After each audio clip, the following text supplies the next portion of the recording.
Hi friends! Thanks for tuning in. If you like this video, please give it a like, comment below, and take a moment to subscribe to our channel. Old Michigan 28 runs through some of the most remote and heavily forested country in Michigan's Upper Peninsula. This stretch of roadway follows a corridor that has connected small communities, logging areas, and mining regions for over a century. Today, parts of it are bypassed or realigned, but the remaining old M28 sections still show how the route originally wound through the landscape, following the terrain rather than cutting straight through it. The surrounding area is quiet, with dense forest, rivers, and long stretches with very little development. Michigan 28 itself was developed in the early 20th century as a state trunkline route, later becoming part of a broader east-west highway system across the Upper Peninsula. Much of its early purpose was to connect iron and copper mining districts in the west with Lake Superior ports and communities farther east. Before modern paving and realignments, the road closely followed logging routes and early wagon paths, which means today's old segments often reflect the original alignment rather than the modern highway. Over time, improvements shortened the route and smoothed out curves, leaving behind quieter stretches now known as Old M28. Small communities along this stretch include Paynesville and Gem. These are not formal towns in the traditional sense, but rather rural locations that developed around logging activity and early settlement in the region. Paynesville is little more than a name on the map today, surrounded by forest and gravel roads. Gem is similarly small, with a history tied to timber harvesting and seasonal work camps that once supported the lumber industry. In both places, the population today is minimal, with scattered homes rather than a defined town center. Farther along Old M28 is Bruce Crossing, one of the more recognizable points in this corridor. It sits at the junction of M28 and M45, making it a key intersection in this rural region of Ontonagon County. Bruce Crossing developed as a service point for travelers, loggers, and later snowmobilers and tourists. The community has only a few hundred residents in the surrounding area, but it remains an important stop for fuel, supplies, and local services in an otherwise sparsely populated region. Its location has made it a consistent waypoint for anyone traveling across the western Upper Peninsula. Continuing east, the area known as Baltimore reflects another layer of Upper Peninsula history. This location is tied to the old Baltimore mine, part of the region's iron and copper mining past. Like many mining sites in the Upper Peninsula, settlements grew quickly around extraction operations and then declined once production slowed. Today, Baltimore is largely a historic reference point rather than an active community, but it remains part of the landscape and the story of how industry shaped this part of Michigan. Ewen is one of the more established villages along this route. Located in Ontonagon County, it has a population of roughly 200 to 300 people in the village itself, with more in the surrounding township. Ewen developed as a logging and railroad community, with tracks that once moved timber and freight through the region. Today, it serves as a small residential and service center with schools, local businesses, and access to nearby forests and recreational areas. Like many Upper Peninsula communities, it has adapted from an industrial past to a quieter, more rural present. Traveling along Old Michigan 28 today, the road feels more like a passage through history than a modern highway.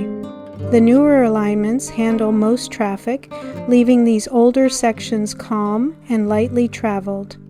What remains is a route that reflects the original shape of the land, where forests, rivers, and early industry determined where the road could go. It is also a corridor for outdoor recreation, with snowmobile trails, hiking access, and seasonal travel that keeps the route active in different ways throughout the year.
Thanks for watching!